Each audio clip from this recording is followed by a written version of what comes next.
On my journey back to the capital from the temple where I sought blessings, I encountered a band of kidnappers who, with ill intentions, administered a drug to me. After a harrowing escape, I stumbled my way to seek out my fiancé, the heir of the Duke's household. Suddenly, a barrage of comments appeared before my eyes. "Little princess, do not." The kidnappers were arranged by Yenli.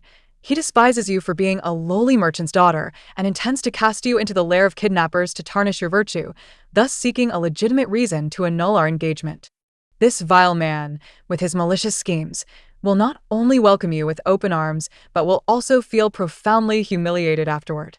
He will exploit you, stepping upon you while holding military power beneath him, and will deliberately cast you into the military camp to endure the humiliation of thousands in retaliation for today's disgrace. Quickly, dear one, go find your prince brother. He is frantic in his search for you. Gu Jun is a man who secretly loves you to the point of madness, crawling in the shadows with his obsession. He would seclude himself in his study for several days over a single word from you. He would neither eat nor drink nor allow anyone to approach, whispering your name even in his dreams. Last time, when the third prince attempted to insult you, he nearly incapacitated the third prince. I won. The night was shrouded in darkness as I exerted every ounce of strength to escape from the den of my captors. Stumbling my way onto the official road and slipping through the unguarded back entrance of the Duke's residence. Beneath the cloak of night, Yenli was engaged in a graceful sword dance. I suppressed the tremors coursing through my body, poised to call out for help, when suddenly, a series of subtitles appeared before my eyes. The evening breeze seemed to disperse the heat enveloping me, bringing with it an icy chill. I struggled to quell the boiling tide of blood within me, my mind momentarily lost in confusion. The first time I laid eyes on Yenli, I fell for him instantly. In the past, I diligently studied at the academy, longing to be by his side. After reaching maturity, I devoted myself to mastering domestic duties, striving to embody the ideal of a noble woman in the capital, all in hopes of capturing his attention. On the year of my coming of age, the old Marquis of the Duke's household petitioned the Emperor for our betrothal. I was elated beyond measure, convinced that since the old Duke sought this union, Yenli must harbor feelings for me as well, merely possessing a cold demeanor. I believed that once the marriage was secured, we would share a harmonious relationship akin to that of any ordinary couple in the capital, treating each other with respect and equality. Yet, the incessant reminders in those subtitles left me bewildered and lost. Was it a hallucination induced by the drug coursing through my veins? The air was sliced by the sharpness of sword energy, harsh and desolate. As Yenli completed his final move and lowered his sword, someone entered the small courtyard. Yenli's personal attendant, Cheng Xiai, bowed before him, reporting, "Young master, we have received news that the young princess has escaped. Shall I send someone to retrieve her?" Yenli, picking up a nearby silk handkerchief to wipe his sword, replied nonchalantly, "No need. Since she has been poisoned by the hidden sea flower, and no one will come to her aid, her death is inevitable. If she manages to return alive, let the news of her capture and loss of virtue be spread far and wide." Understood. The chilling, unfeeling words shattered the last remnants of hope within me. Turning away from them, I pressed my hand tightly against my lips to stifle any sound, my pupils trembling and my fingertips pinched hard enough to draw crimson blood. It was true. Those subtitles spoke nothing but reality. I questioned my heart. I had never been harsh towards him. I never imagined that Yenli could despise me to such an extent. The metallic tang of blood sharpened my senses in the night air, and the subtitles reappeared. How wonderful!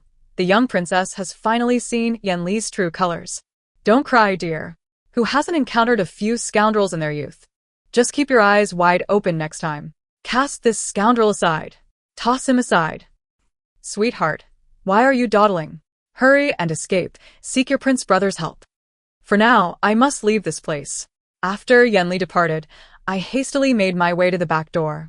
As I was still in the confines of my chamber, I could not afford to let any scandal regarding a clandestine meeting with a man leak out. The Duke's residence was the nearest refuge I could find, but only as a last resort. Upon reaching the back door, I discovered two young servants stationed there, their presence unexpected. In my moment of shock, more subtitles cascaded before me. You cannot leave this way. If the guards find you, you will be trapped. Use the front door. Gu Jun is already on his way. The poison of the hidden sea flower will render you senseless. Time is of the essence. The front door was my only escape. I immediately turned back towards it. 2. My maternal grandfather is the great general of Jinyuan. My mother was the younger sister of the currently favored imperial concubine, Su. When my mother was merely 15 during the Lantern Festival, she fell in love at first sight with my father, a humble merchant, and chose to forsake her noble status to marry him. My grandfather was furious and disowned her. Tragically, my mother passed away from illness shortly thereafter, and my father soon followed her into the afterlife. My grandfather held little regard for me, so my aunt took it upon herself to raise me in the palace. The emperor, fond of my aunt, extended his favor to me, bestowing upon me the title of Princess of Changle. Upon entering the palace, I was unaccustomed to the strict rules and, compounded by my tenuous position, I faced considerable disdain from the court.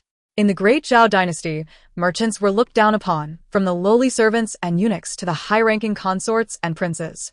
They all regarded me with contempt, casting me sidelong glances. Consequently, the emperor decided to place the young me in the care of the then 15-year-old crown prince. When I first encountered him, he appeared in white robes, exuding an ethereal quality, every movement encapsulating an innate elegance and aloofness, radiating an air of formidable authority. As if he surveyed all beneath him with disdain. Like frost and snow atop a mountain peak, he was beyond reach. He was 6 years my senior and was exceedingly strict with me. Rather than a brother, he acted more like a guardian. Whenever he had the time, he would oversee my studies, his expression stern as he had tutors instruct me in proper etiquette. He would punish me for my pickiness by making me transcribe texts. And if I dared to sneak out of the palace to play, he would strike my palm with a ruler. I grew up both reverent and fearful of him. Each encounter felt as though I was overshadowed by an imposing mountain. As I came of age, I kept an even greater distance from him. Yet, under his protection, no one in the palace dared to bully me.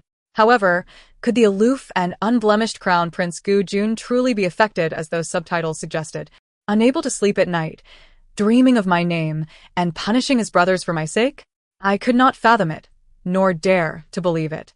As I neared the front door, I heard a cold voice declare, "There is no one here whom your highness seeks. It is late, and the dew is heavy. I implore you to return." I lifted my gaze to see an intense standoff at the main entrance of the duke's residence. Inside stood Yan Li in dark attire, flanked by a few attendants. Outside stood a striking young man, clad in a moon-white brocade robe adorned with subtle golden patterns, exuding an air of regality that was particularly imposing. It was the crown prince, Gu Jun, who had watched over me since childhood. No matter how many times I saw him, an involuntary fear welled up within me. The two locked eyes, tension palpable. Gu Jun, with his hands clasped behind him, emanated a fierce aura, his phoenix eyes narrowing dangerously. What if I insist on entering? Yan Li remained silent, unwavering in his stance.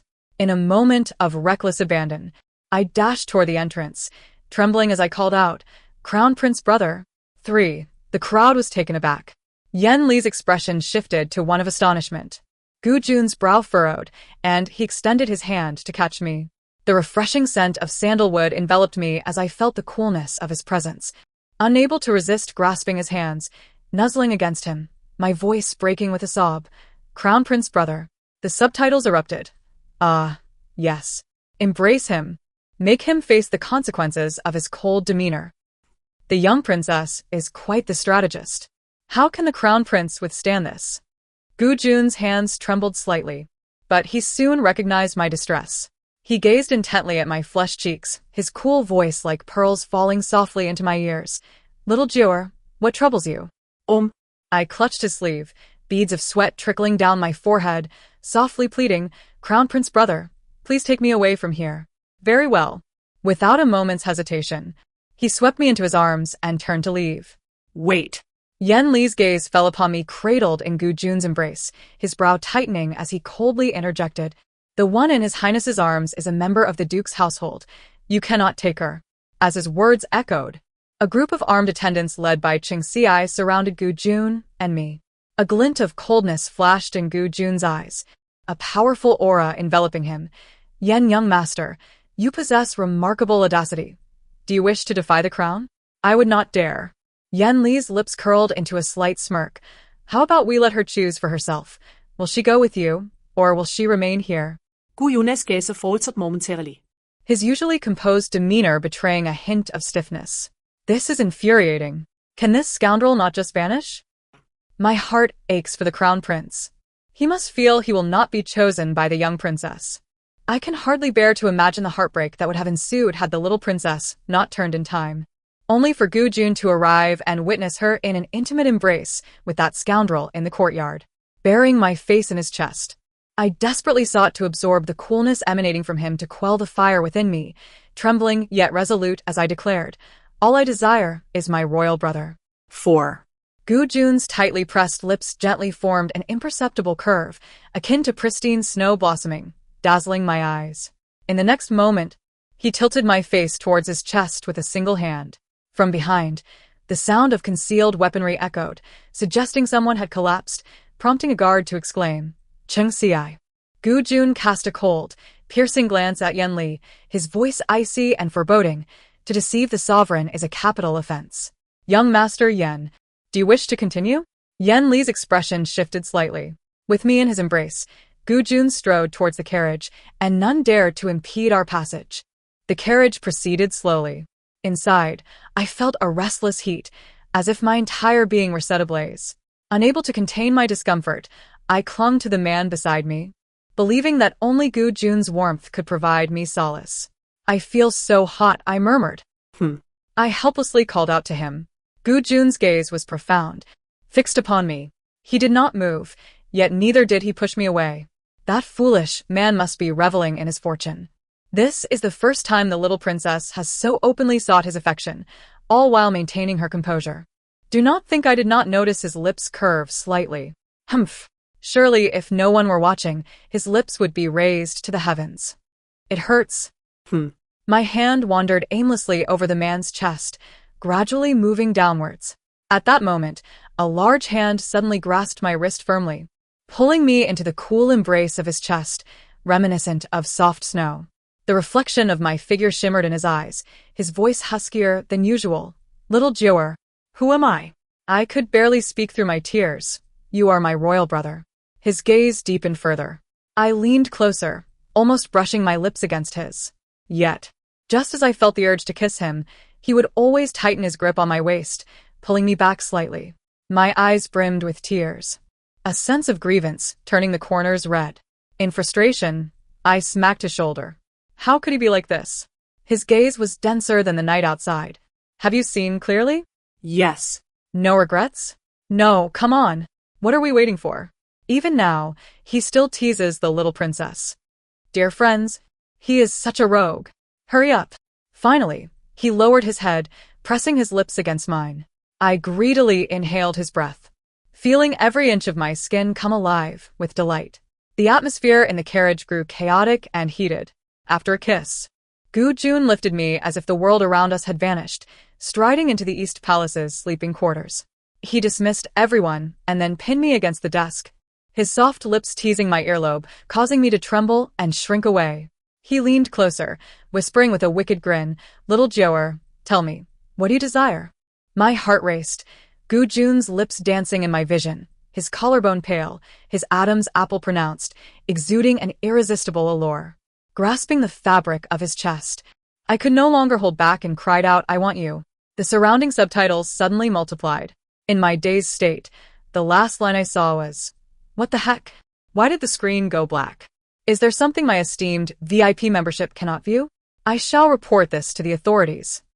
5. When I opened my eyes again, I remembered having fallen into a deep slumber. Supporting my aching body, I rose and rubbed my temples. Subtitles reappeared. There's a scene. It has resumed. The screen is back. Does anyone know how much time has passed?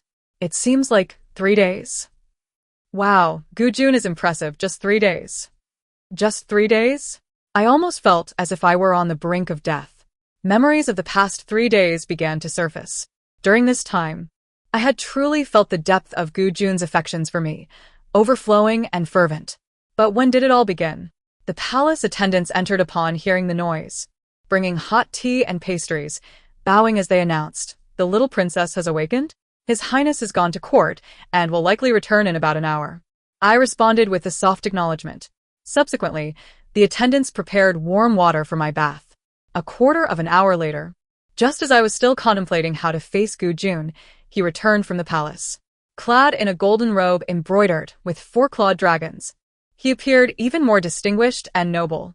He sat beside me, his demeanor still composed and regal. When did you awaken? I steel myself, an hour ago. Gu Jun took my hand gently, his voice warm. How do you feel? Does it still hurt? Do you need a physician? Now he remembered, though he hadn't appeared to care at that time.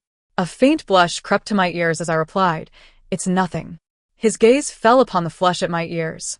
And he chuckled softly. I instructed the kitchen to prepare some of your favorite dishes. Shall we dine together? Dining with him? I almost immediately retorted, No, that's unnecessary. No sooner had the words left my lips than his expression darkened slightly. Then what do you wish? I have already overstayed my welcome at your residence. So, I plan to return to the princess's manor. The more I spoke, the less coherent my words became. After all these years, I had grown accustomed to feeling as though I were being crushed by a mountain whenever he merely looked at me. The subtitles were filled with sighs. It is only natural for the little princess to be unable to accept this in a short time. After all, she had always regarded the prince as a mentor. I fear the madman may be getting angry. Dear, please do not provoke him. Gu Jun has a basement, and you cannot withstand that. Hiss, hiss. Let's enforce this love. Gu Jun has been so obvious, yet the little princess still pretends nothing has happened. Her dazed eyes and unfocused pupils are what she deserves. I sat anxiously, my ears burning fiercely. I could now ascertain that these subtitles were indeed true, and moreover, they were visible only to me. Gu Jun gazed at me for a long while, his hand reaching out to touch the back of my head, before finally uttering a single word. Good. I let out a long sigh of relief. 6. After returning to the princess's manor, I feigned illness for half a month, refusing to see any visitors. There were no rumors circulating about my abduction, likely suppressed by someone, most probably Gu Jun. 4 days on end, I dreamed of him, waking in a sweat, my face flushed. Meanwhile, the East Palace sent imperial physicians continuously. Yenli visited me several times, but each time I coldly turned him away. My next encounter with Yenli occurred during the third princess's flower-viewing banquet. After the feast, with nothing to occupy my time, I found myself by the pond in the imperial garden, feeding the fish with some bait. It was at this moment that Yenli appeared behind me. Princess Chanle. Here he comes. That pestering man is back. Seeing him brings bad luck. Can he not stay far away? Do not approach my lady. Upon hearing this voice again, I felt nothing but indifference. I turned to face him, my expression devoid of emotion. Young master, you have sought me out repeatedly. What is it you desire? Yenli appeared momentarily taken aback, seemingly unprepared for my cold demeanor. Not long ago, I heard that the princess had encountered bandits. Yet I am perplexed as to why she was suddenly found in my residence. I wish to know what transpired that day. My gaze turned frosty. I have long since dispatched someone to thoroughly investigate the incident involving the kidnappers, yet regrettably, the cunning fox has multiple hiding places. And we have yet to uncover any incriminating evidence against Yenli. A light chuckle escaped my lips. Young master, Yen seems to have misjudged the situation. Ever since I returned from the temple to offer my prayers, I have been recuperating at the princess's residence, never encountering any bandits. Nor have I set foot in the duke's manor. Please refrain from spreading such rumors.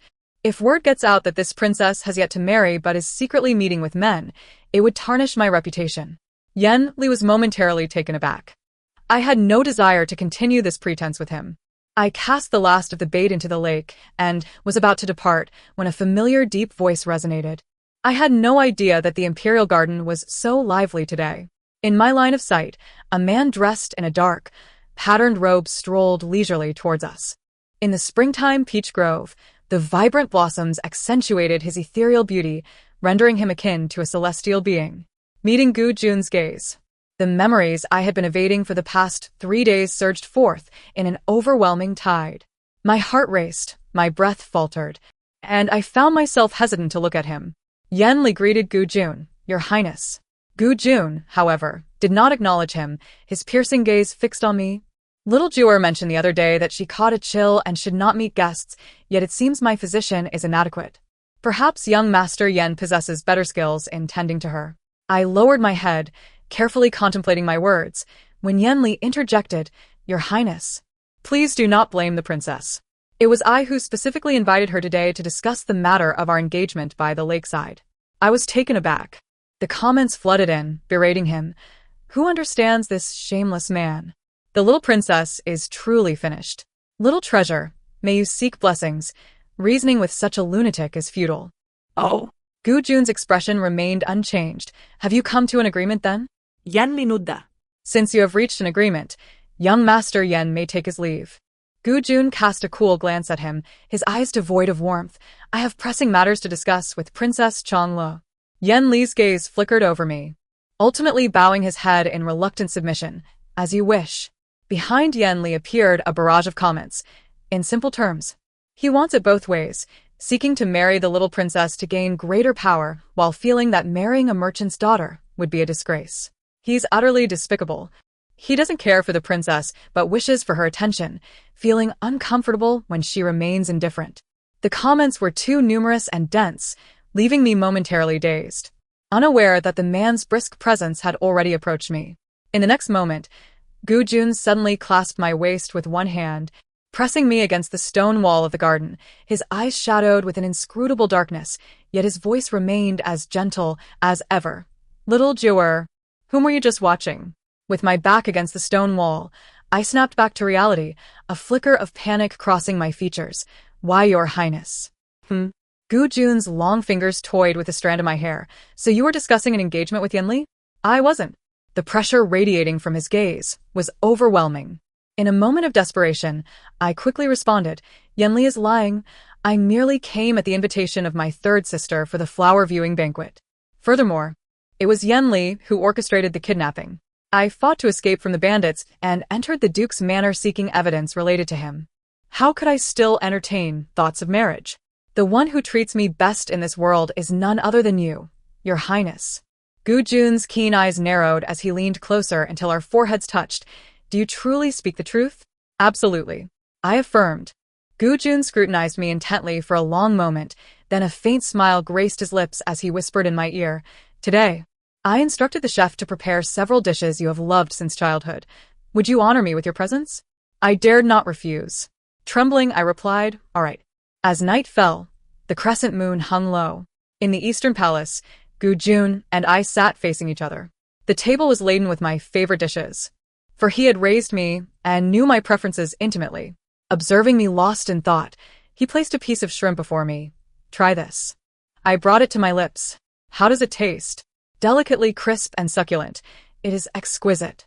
He smiled, his voice like clear jade, refreshing to the ears. I think so too. I found his words slightly disconcerting. Foolish girl, he is referring to you. I felt a flutter of anxiety as I realized the implications of his gaze. Finally, we concluded our dinner, and as I rose to speak, Gu Jun's lips curved upward. Do not rush. I must attend to some urgent matters in the study. I shall return shortly. Wait for me here, little Jewer. Your Highness. Confronted with his unyielding gaze, the words I intended to speak caught in my throat. After he departed, it was not long before a senior maid approached Princess. His Highness has instructed me to assist you with your bath and attire. I found myself trapped, realizing that escaping today would be impossible. After bathing, the maid led me to my chamber. Once I lay down, she extinguished the light. Tossing and turning in bed, I pondered the meaning of Gu Jun's words from earlier and the truth behind the comments. Eventually, fatigue overcame me, and I succumbed to sleep. I lost track of time. In a hazy state, I felt someone tugging at my clothing. As the moonlight filtered in, I opened my eyes to see Gu Jun's face. He leaned down, planting a gentle kiss on my forehead, a husky chuckle escaping his lips. Little Jewer, are you awake? With tears in my eyes, I whispered in disbelief, Gu Jun. Oh, dear. Does little treasure even realize how alluring that sounded? Who could possibly withstand this? I certainly couldn't. Yes. His voice grew even more husky, and in the night, his gaze burned intensely upon me. Little Jewer, do you like me? The words I failed to finish were swallowed by his lips. As the comments flooded in, what? The screen went black again. You can't handle this. As dawn broke, I opened my eyes once more to find a pair of large hands encircling my waist, rendering me immobile. Oh no! Poor little princess, so mistreated, with marks on her neck and hands. That beast of a prince. I glanced at the man behind me. Gu Jun slept soundly, dark shadows under his eyes. In recent days, His Majesty has entrusted Gu Jun with numerous state affairs, subtly hinting at the possibility of relinquishing power and abdicating. The visage of Yen Li flitted through my mind as I cautiously extricated myself from the man's large hand, rising from the bed. I donned my garments piece by piece, and cast a final glance at Gu Jun before striding away. Upon awakening, Gu Jun found the girl's presence absent from his side. He promptly rose and summoned a palace attendant, inquiring, "Where is the Princess of Changel?" The attendant, trembling under the weight of the crown prince's ominous tone, bowed his head and replied, "The princess departed half an hour ago and instructed me not to awaken His Highness. Go inform Rong Huai to find the princess immediately." Gu Jun commanded gravely, "Bring her back to me. Those who flee must pay a price." Yes. The attendant was about to leave to convey the order when a senior maid entered, softly reporting, "Your Highness, news has arrived from within the palace. The Princess of Changel entered early this morning, requesting of His Majesty in person to annul her engagement to the heir of the Duke's residence." Gu Jun was taken aback. In the Wanfeng Palace, the emperor, adorned in a golden dragon robe, reclined on the couch and exchanged a glance with consort Su, who gently placed a peeled grape into the emperor's lips. The emperor swallowed the grape and squeezed consort Su's hand. She playfully tapped his hand and glanced at me, admonishing him, "Do not move, little Joer is still here." The emperor reluctantly withdrew his hand and turned to face me. "Little Joer, you just declared your intention to break off the engagement with young Master Yen. Is that true?" I lowered my gaze respectfully. "It is true." The emperor and my aunt exchanged a glance, their expressions tinged with disbelief. My aunt looked at me with concern. "Has young Master Yen bullied you, little Joer? Speak freely, for I would stake my life to defend you." "Your Majesty," the emperor gently addressed her. "What are you saying? With me here, who could possibly bully you?" My aunt snorted. "Anyone can utter sweet words. If it weren't for your favored concubines constantly stirring up trouble, my little Joer wouldn't have to endure such grievances." In truth, I wanted to say that I was not aggrieved. Gu Jun had protected me while I grew up. For many years, my needs surpassed even those of a princess, and no one dared to offend me, except for Yen Li. However, I refrained from voicing this thought. My aunt cast me a glance and commanded those around, "You dim-witted fools, why haven't you brought a chair for the princess?" Only then did I rise and take my seat. The emperor turned his gaze back to me and reiterated my aunt's inquiry, "Little Joer, has that young man Yen Li bullied you?" I tightened my fingers. Yen Li held a high position, and without evidence, accusing him could only complicate matters for my aunt. I no longer wished to burden her further. No, irraplia shufli. I merely no longer have affection for him. Is that so? The emperor's interest was piqued. Then, little Joer, whom do you favor? Do share with me. Must I truly have someone I favor?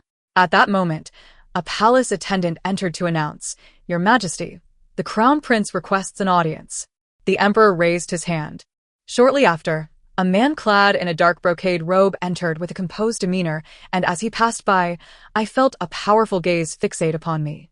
I felt a twinge of unease, lowering my eyelashes, unable to meet his eyes. Gu Jun bowed, and the emperor, smiling, addressed him. "Why is the Crown Prince in such a hurry to come here instead of attending to state affairs in the Eastern Palace?"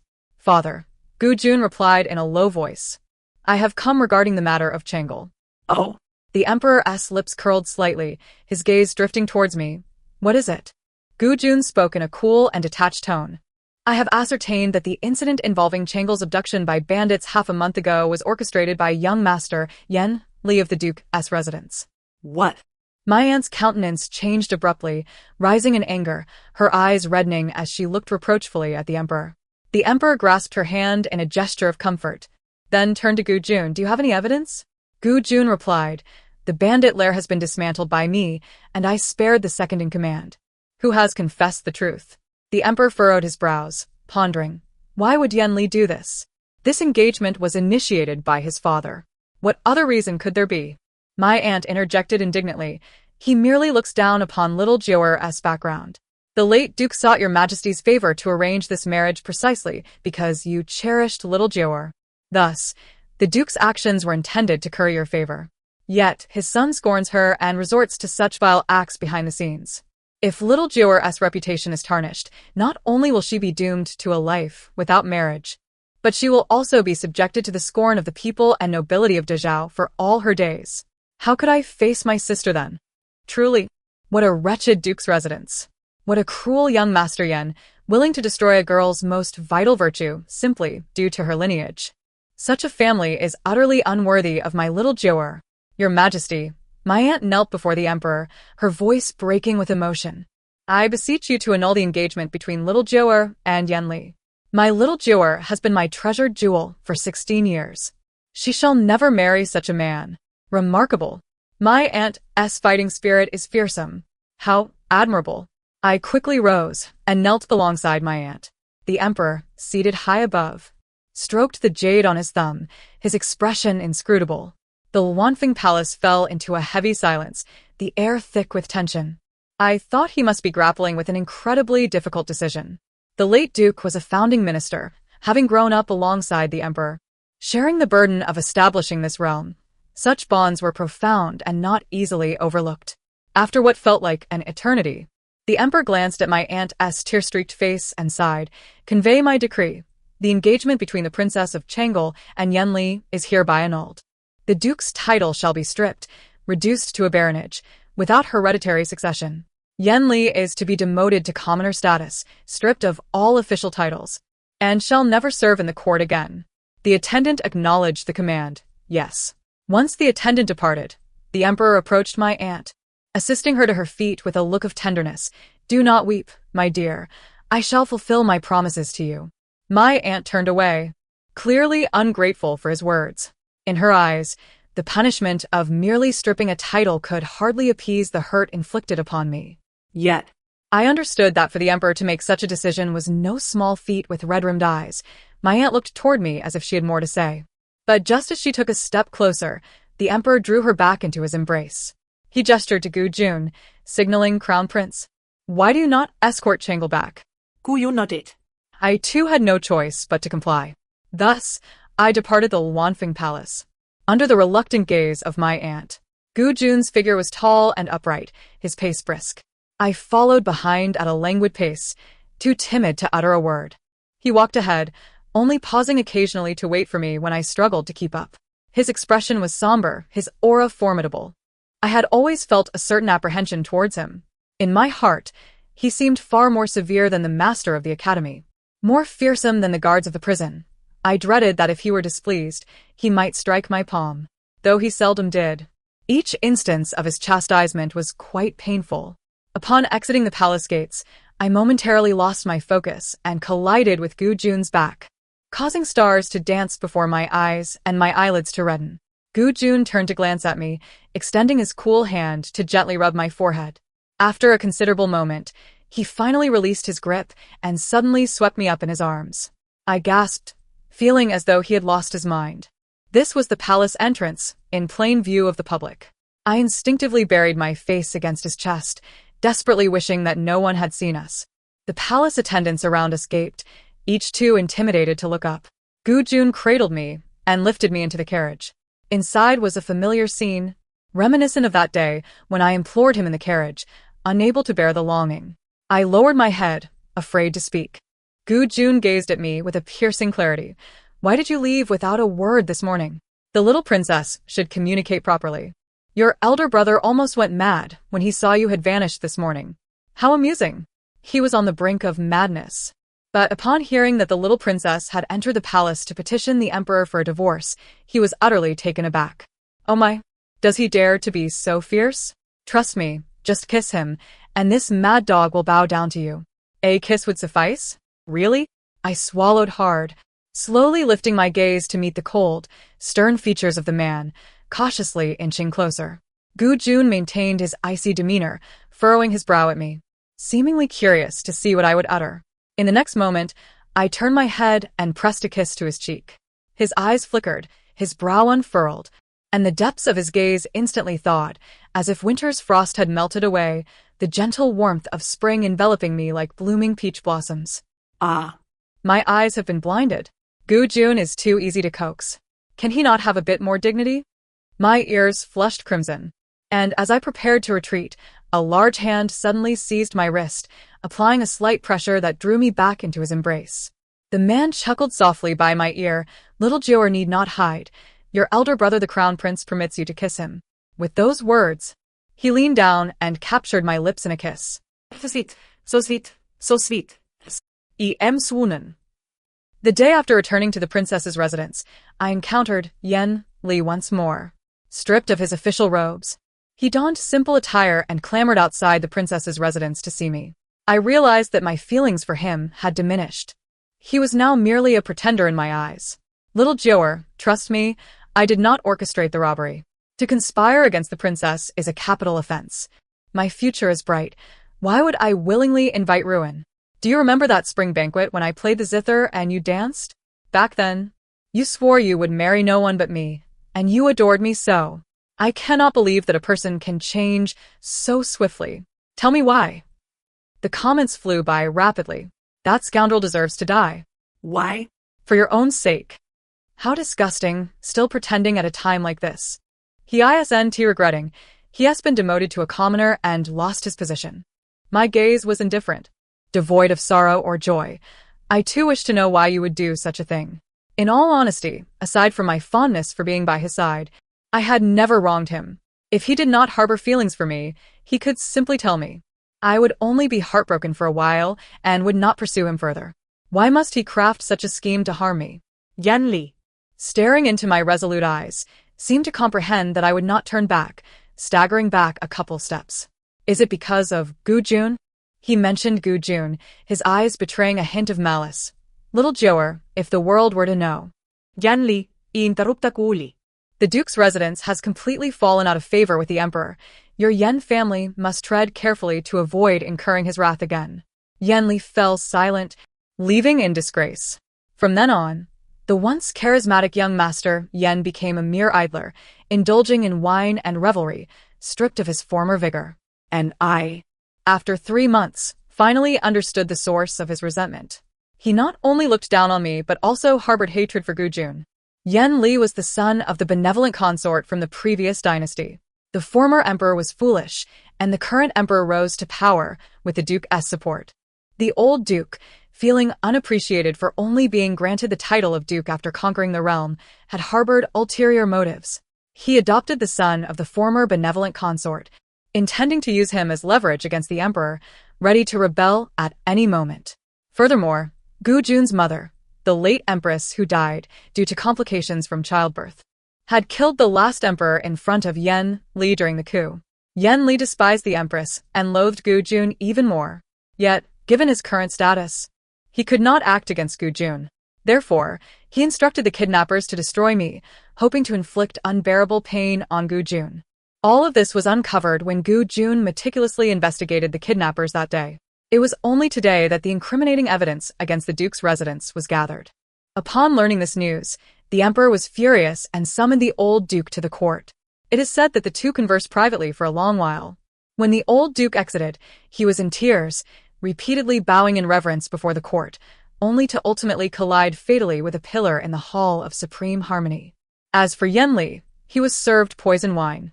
The comments were rife with lamentation. I recall this occurs later in the plot. Originally, the little princess sought Yen Li to resolve the poison of the Tsang High flower, leading the crown prince into a frenzy, ultimately causing him to descend into madness. Moreover, the little princess devoted herself to Yen Li, preventing the crown prince from harming him, allowing the scoundrel to exploit numerous opportunities until their conflict reached its peak. Only then did the crown prince discover this matter and have Yen Li executed by a volley of arrows. Why is this so smoothly resolved now? Thankfully, the little princess has awakened early this time. On the winter solstice, a heavy snow blanketed the city. Gu Jun petitioned for a military campaign in the Golden Hall, vowing not to return until the northern Di were vanquished. The clang of weapons and the sound of drums resonated. I bid him farewell before the throngs of soldiers. Clad in armor, he merely said 2 words to me. Wait for me. I understood the weight of his words. As the daughter of a merchant, my status was too lowly, and I lacked the protection of the general's household, having no maternal family to rely on. However, a prince's marriage was no trifling matter. When the time came, there would undoubtedly be a cacophony of dissent within the court and beyond. The only way to silence the officials would be through military merit. He did not wish to humiliate me by giving me a different identity, forcing me to marry him in secrecy. With significant military achievements, he could leverage his accomplishments to suppress opposition and have the emperor grant our union. This was the reason for his personal leadership in the campaign. The comments around me flickered. I'm in tears. The crown prince is truly remarkable. He is the first man I have seen who strives to transform himself for his beloved instead of forcing her to compromise. Later, tales spread throughout the capital that the crown prince of Dezhou was valiant and wise, having remarkably defeated the enemy forces within a year, securing victory at Mount Wulong and returning triumphantly.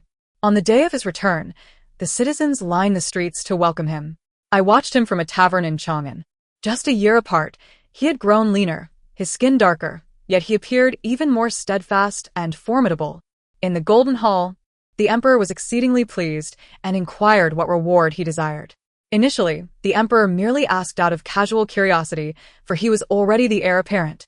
With the world at his fingertips, Gu Jun solemnly declared, "I wish to marry the princess of Changlo, Jiang Jiuyin, to share a lifetime of loyalty and unwavering commitment." At his words, the hall fell silent, astonished. The officials exchanged glances. Their expressions varied. The emperor was equally taken aback. My aunt was furious. It is said that the first thing the emperor did after leaving court that day was to comfort her in the Phoenix Palace. But she scolded him vehemently, saying, "I finally see it clearly. Your Gu family are not good people. You took me into the palace back then, and now your son has set his sights on my little Joer." Speak. When you entrusted Xiao Joer to your son for care, did you not entertain such dubious thoughts? It is not as you presume, Ching. I am utterly unaware of how that wretched boy could harbor any intentions toward Xiao Joer. I assure you, I am completely in the dark about this matter, dear Ching. Outside the Wanfeng Hall, the sound of a vase shattering echoed within. I entered the room, intervening in the heated dispute. Inside the hall, my aunt gazed at me, as if unable to comprehend, and inquired once more, "What did you say?" I knelt, pressing my forehead to the ground, and reiterated each word deliberately, "Aunt, I am willing." The proclamation reverberated beside me. Oh, the crown prince has endured so much suffering. The little princess has finally fallen in love with him. All of Gu Jun's efforts have been worthwhile. Ultimately, His Majesty consented to the union. Although the court officials murmured in dissent, none dared to voice their opinions. On the night of the grand wedding at the Eastern Palace, the air was filled with the clamor of drums and gongs. A procession of bridal finery stretched for 10 miles, and the sounds of celebration permeated all of Chang'an. 8 gilded phoenix palanquins adorned with pearls and jewels made their way, their canopies draped with red tassels. Firecrackers echoed into the night.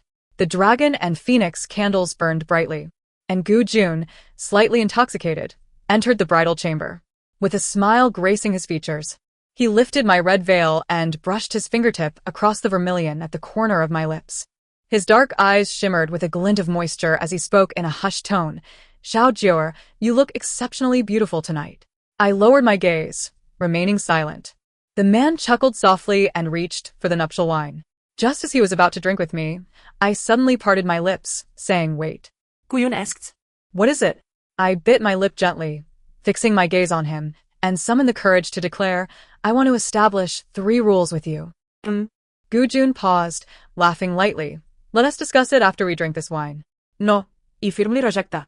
Unable to sway me, Gu Jun conceded with a tone of indulgence.